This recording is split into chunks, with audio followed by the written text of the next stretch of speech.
In 2022, Feeding America found about 49 million people in the U.S. relied on food assistance programs to feed themselves and their families.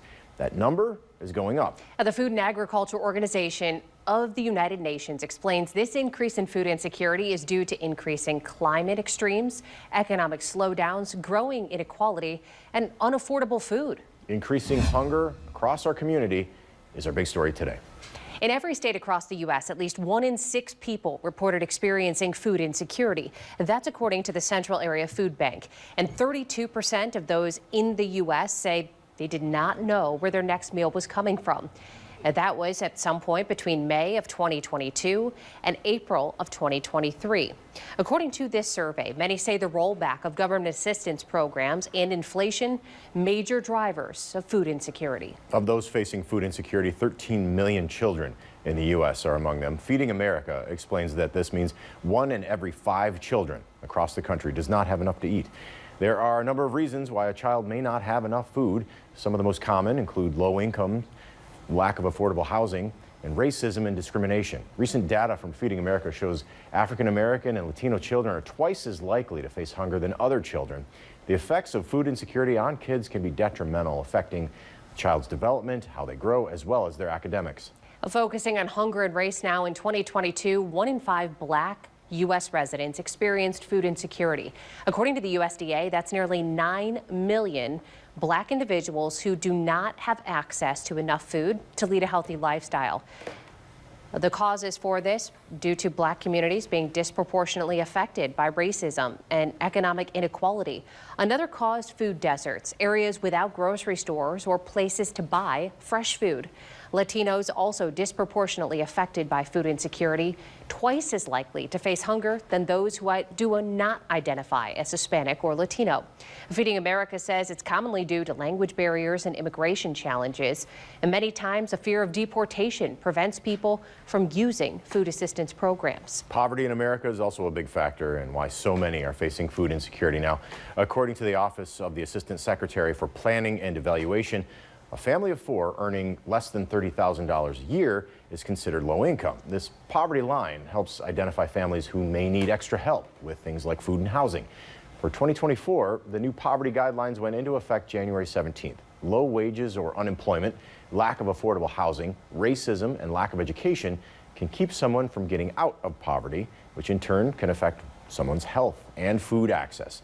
Inflation can also bring up prices for those who are already not able to make ends meet, and also put strains on those who are trying to help. So looking at Ohio specifically now, the Brown Bag Food Project says nearly 17% of households in Ohio are food insecure. Every day, roughly 2 million Ohioans are not sure whether they'll be able to feed themselves and their families. The Children's Hunger Alliance says that of those food insecure households, more than 400,000 children in Ohio, 1 in every 5 kids, is in need of food. The increase in need is putting a strain on Ohio food pantries and creating a larger need for more food donations. So we've just heard what's happening across the U.S. and right here as we look at the state of Ohio. But let's bring you in a little bit closer. This is an interactive map that tracks what's happening all across the country from Feeding America.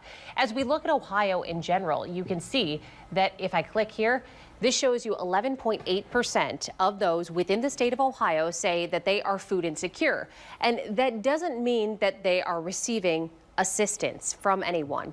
What this means is there's a large portion of people that fall in between the SNAP poverty eligibility threshold, meaning they don't receive those benefits, but they also are not able to put food on the table every day. So as we take a closer look here, we have Ohio, but we can also zoom in specifically on Lucas County, and you can see 11.8% there are dealing with food insecurity. That number for Wood County as well. As we take a closer look here at Ohio, you can see Lucas County sitting at 13.5%, 10.7% saying that they're food insecure in Wood County, and that number drops to 10.5% in Hancock County. And here in Lucas County, we can also take a look at who's providing those services.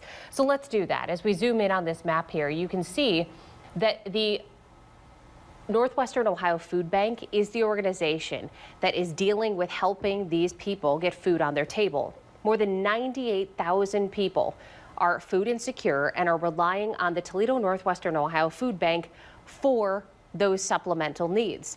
So this is what you're seeing, and they're also serving counties not only in Lucas County, but in Defiance, Fulton, Henry, Ottawa, Sandusky, Williams, and Wood. Yeah, a lot of information there online, which is available for you to look at as well. There are a number of ways in which food banks can obtain the food that they need to distribute into the community. Number one way, through donations. The donations come from food drives, farmers, companies, or local businesses. Food banks will also go out and buy food. Oftentimes, the food is bought at lower prices than what's currently on sale at the grocery store, so donated money can turn into more meals. And finally, food banks get food from federal programs, such as the United States Department of Agriculture, which delivers food from farmers to food banks to then be distributed. Feeding America says the USDA program is helping in providing 1.2 billion meals just last year. And according to the U.S. Department of Agriculture, the food prices, of course, we know that they've been high. They're projected to increase by 1.2% this year, making officials at the United Way of Hancock County looking for additional ways to keep up with that growing need. 13 Action News reporter J.D. Pooley explains what's being done.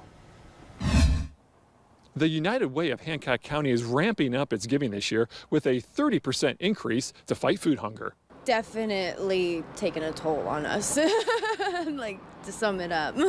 Findlay resident Shelby Berry is not alone. According to government data, in 2023, food prices increased by 5.8%. We decided, because of the rising prices and a couple other factors, that we were going to invest more in 2024 in food insecurity. Angela DeBoski, CEO of the United Way of Hancock County, says her organization increased their food programming budget by 30% for 2024. Often see there's pendulum swings in certain areas in the community, and through keeping our eye on it, knowing what's around the corner, we hope to really be able to not just take care of today, but see what's tomorrow and make sure that we're there too.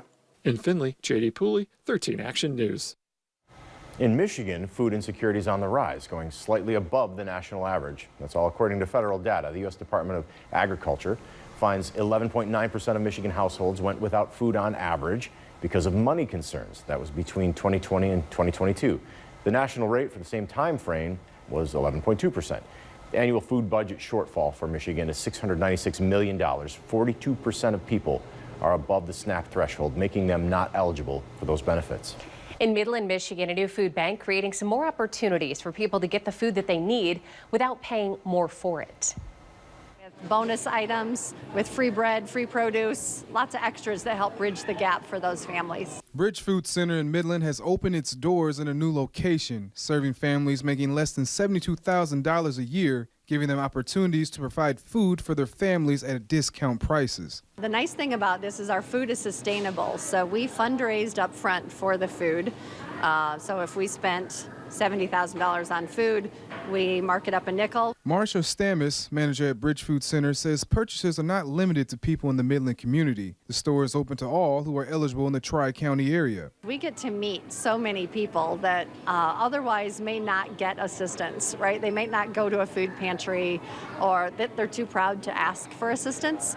But when you come in here, it's a grocery store. It doesn't feel like assistance, right? And we have all volunteers here. According to research from the United States Department of Agriculture, food insecurity is slightly above the national average due to historic inflation and the loss of pandemic-era benefits. Stacy Inshow, a longtime customer getting a chance to shop at the new location, says the store's existence is of great benefit for the community. The cost is reasonable, but then also they have the free produce and free items that you get to choose, and it's an added benefit. We've been coming since they opened the original one about 7 years ago, and now we're happy that they got a new place. Remember, you can watch this entire big story once again by downloading our 13 Action News app. It is free to download, and you can do so by scanning the QR code on your screen right now.